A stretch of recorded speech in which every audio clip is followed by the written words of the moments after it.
the mining itself is simply taking out the dirt or the ore from the ground and putting it in a truck or the conveyor belt. That part is mining.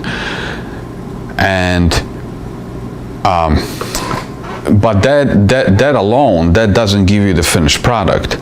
So you have this ore, you have this dirt, and then you have whatever commodity in small quantities within all of that.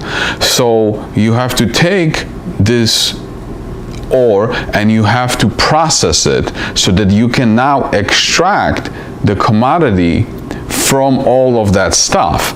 And that's the whole process of processing.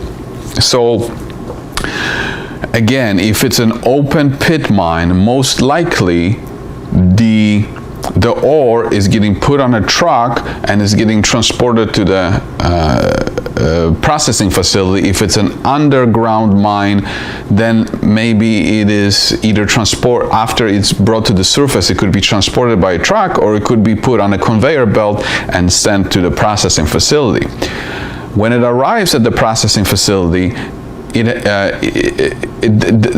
depending on the processing is different depending on the type of commodity and there's so many different elements. The processing is suited for a most efficient extraction, and most of the times the ore has to be crushed by a crusher into very small particles, and then through various chemical processes the commodity is separated from the ore.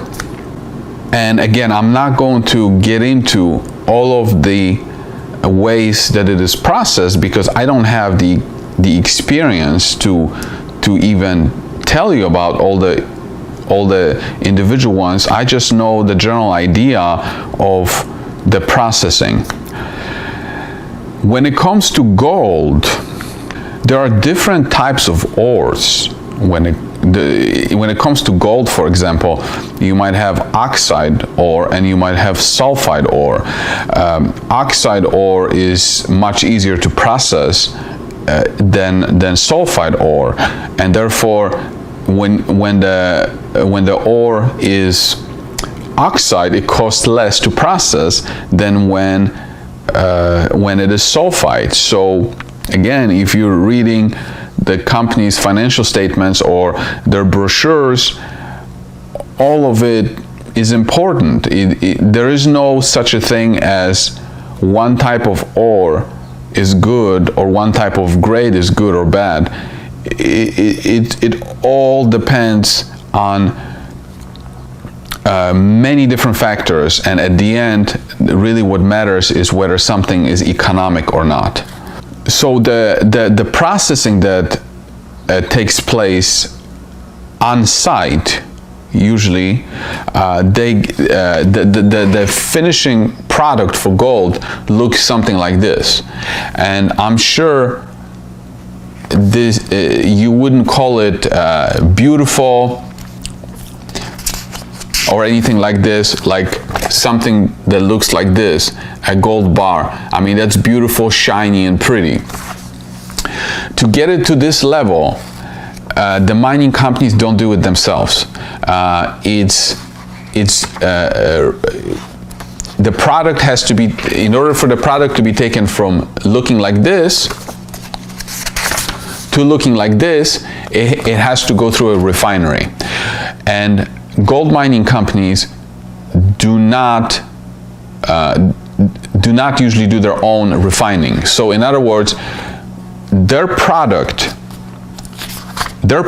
is this, and they sell this to the refining company, and refining company takes that product and takes it through their own chemical process of separating impurities, because when the mining company has its bar, that bar doesn't contain 99.9 of gold. It contains, if it's gold, it contains gold, but it might also contain copper in it and silver.